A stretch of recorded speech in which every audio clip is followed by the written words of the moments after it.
Moussa avait consacré 15 ans de sa vie à l'entreprise. Entré comme simple manutentionnaire, il s'était battu pour gravir les échelons, devenant chef d'équipe. Il connaissait chaque recoin du dépôt, chaque collègue par son prénom, et n'avait jamais compté ses heures pour que le travail soit bien fait. Mais un matin, tout bascula. On l'appela dans le bureau du directeur des ressources humaines. Une lettre froide, impersonnelle, lui fut tendue. Licenciement pour des raisons économiques. Moussa n'y croyait pas. L'entreprise tournait bien, les bénéfices augmentaient. Pourquoi lui? Il avait formé tant de jeunes, toujours répondu présent même quand il était malade. Il protesta, demanda des explications. On lui répondit par des phrases creuses, réorganisation, rationalisation, rien de personnel. Comment pouvait-on dire cela après 15 ans? Quand Moussa quitta l'entreprise, ce n'était pas seulement un emploi qu'il perdait. C'était une partie de lui-même, une famille qu'il croyait avoir. De retour chez lui, il posa son badge sur la table. Ses enfants le regardaient inquiets. Comment leur expliquer qu'il ne pourrait peut-être plus payer l'école? Les jours passèrent, puis les semaines. Il frappa à des portes, envoya des chevaux. À chaque refus, il sentait le poids du temps et de l'injustice l'écraser un peu plus. Un soir, il croisa un ancien collègue encore en poste.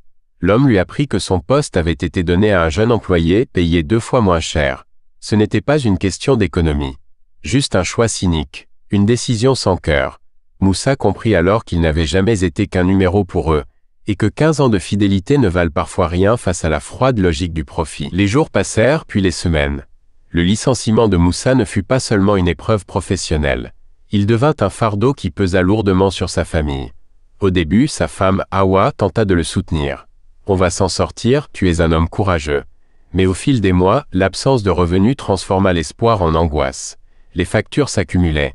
L'école des enfants devenait une charge insoutenable et l'ambiance à la maison se détériorait. Moussa, autrefois un père aimant et un mari attentionné, sombra peu à peu dans le silence. Il sortait le matin pour chercher du travail et rentrait le soir, fatigué, épuisé par les refus. Hawa finit par lui reprocher son inaction. Les disputes éclatèrent. « Tu passes tes journées à errer au lieu de trouver une solution ?»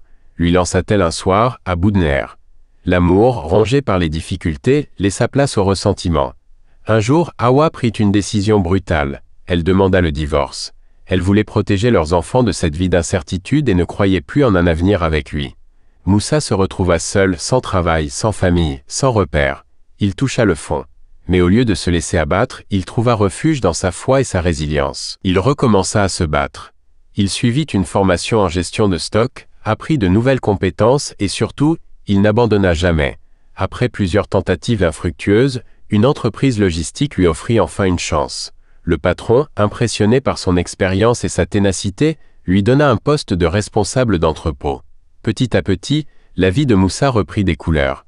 Il travailla dur, retrouva une stabilité financière, et avec le temps, il fit la paix avec son passé.